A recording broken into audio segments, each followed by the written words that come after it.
Michael, great to be with you. Coming off your big win against Jimmy Kimmel, 11-9. Was he better than you expected? Because I got to tell you, I've seen you play, and I would have expected you would have crushed him. Well, I will say this, that neither one of us are going to be getting calls from NBA scouts anytime soon.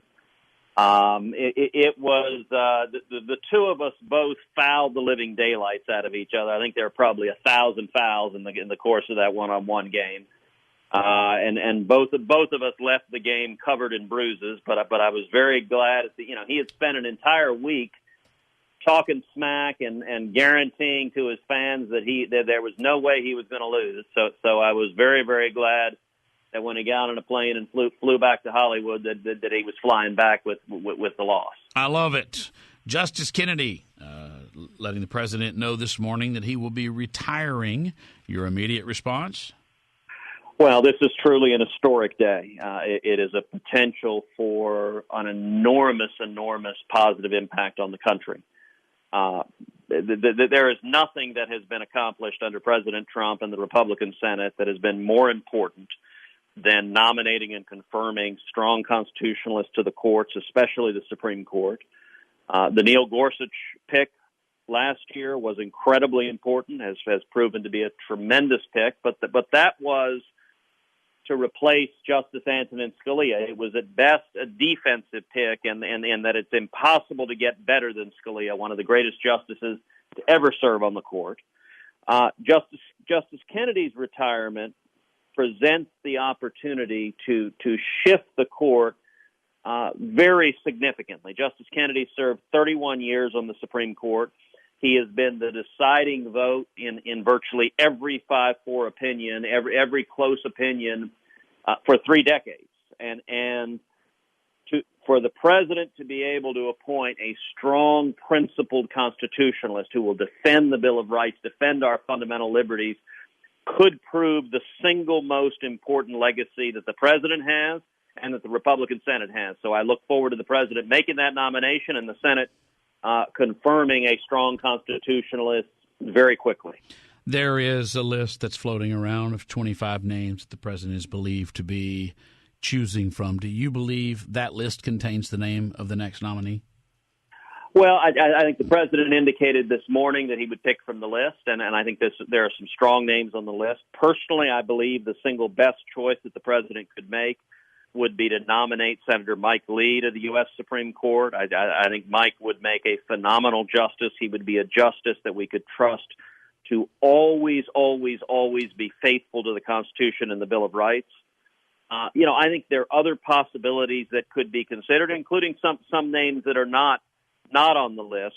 Two names that are not on the list, but I think would both make very strong choices, are the U.S. Solicitor General Noel Francisco, who just argued and won the Trump travel ban case in front of the U.S. Supreme Court. He is a former law clerk to Justice Scalia and would make a very fine justice. And then another choice from back home in Texas is Fifth Circuit Appellate Jim Ho, who came as a 1-year-old as an immigrant from Taiwan, is a former law clerk to Justice Clarence Thomas, and would make another very, very fine Supreme Court justice. So I think there are a number of excellent conservative constitutionalist choices, and I hope that's what we see the president put forward. Senator Ted Cruz is our guest. Do you feel certain that Majority Leader McConnell will make sure there is an up or down vote prior to the midterms?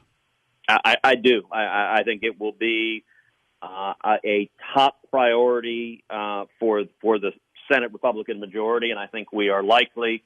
We will probably see a nomination from the president in the next week or two, and I think it's likely that we'll see confirmation hearings in the Senate in either September or October, and I fully expect to have the next justice confirmed before the election in November. Boy, that'd be something else. That would definitely be something else. Your thoughts on this session of the Supreme Court, the cases that came out, the Crisis Pregnancy Center, the travel ban, Janus overruling Abood, and some of those cases?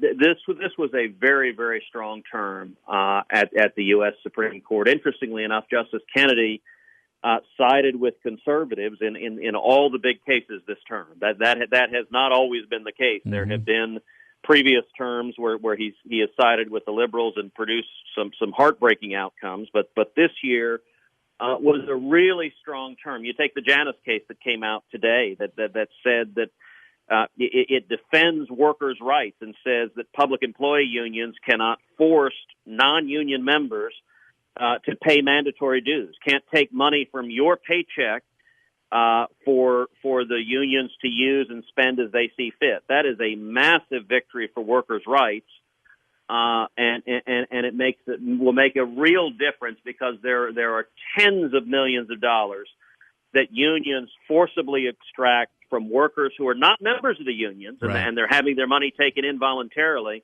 And so that's a decision that I think is going to have a big impact. We obviously saw the cake bakers case this term, which was a big victory for religious liberty. I think that was very important, saying that the government cannot reflect an animus, a hostility to people of faith and to people acting according to their religious faith and religious beliefs.